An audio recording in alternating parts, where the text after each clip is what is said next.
আসসালামু আলাইকুম। রান্না করতে আসলাম। আজকে রান্না করব ডিম।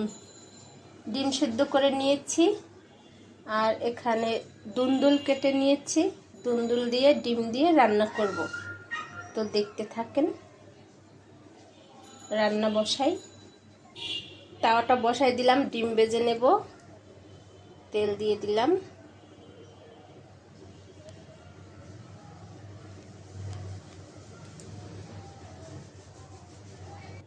হলুদের গুঁড়া দিয়ে দিলাম একটু।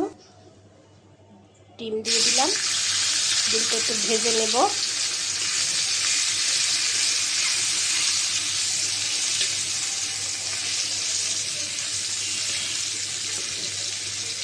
ডিমটা ভাজা হোক, সবজিটা ধুয়ে নেব।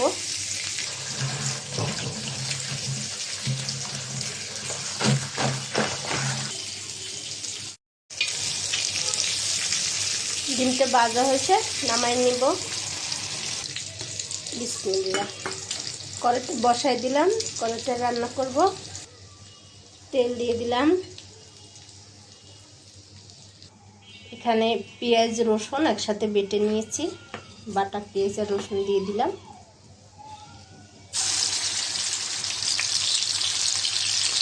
একটু পানি দিয়ে দিলাম। মরিচের গুঁড়া, হলুদের গুঁড়া, লবণ। মশলাটা কষাই নেব। আর কোনো মশলা দিব না, এই মশলাই রান্না করব। কটা কাঁচামরিচ দিয়ে দিলাম।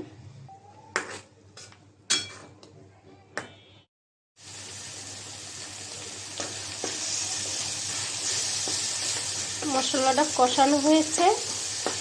আমি অল্প পরিমাণ পানি দিয়ে দিব, যেহেতু দুন্দুলের তরকারি, এতে পানি বের হবে।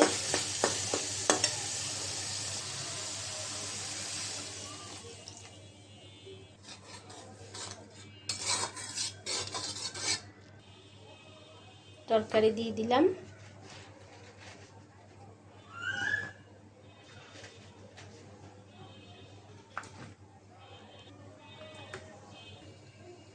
ঢাকনা দিয়ে ঢেকে রাখবো, পরে নাড়াচাড়া দিয়ে দিব।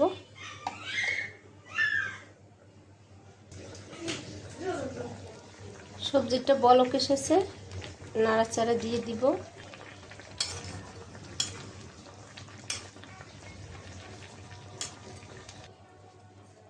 নাড়াচাড়া দিয়ে দিলাম। আবারও ঢাকনা দিয়ে ঢেকে রাখলাম।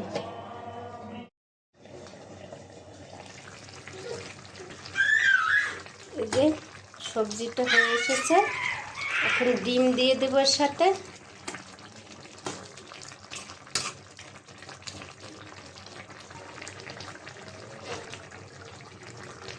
ডিম দিয়ে দিলাম ধনিয়া পাতা।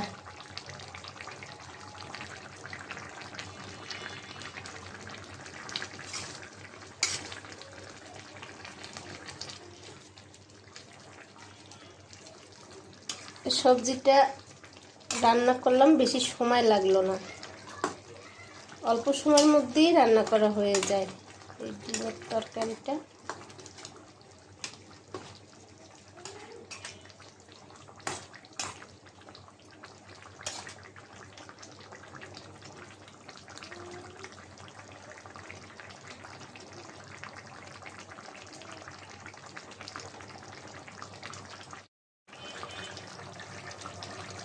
তো রান্নাটা হয়ে গেছে,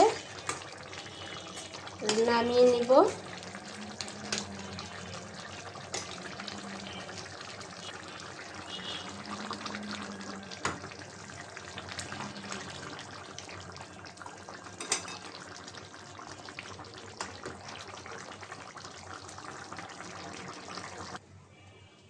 তো আজকে রান্না করলাম দুন্দুল দিয়ে ডিম। তো এইভাবে রান্না করে খেয়ে দেখবেন, খুবই ভালো লাগে ডিম দিয়ে সবজি রান্নাটা। তো আজকের এই পর্যন্ত। সবাই ভালো থাকবেন। আল্লাহ হাফেজ।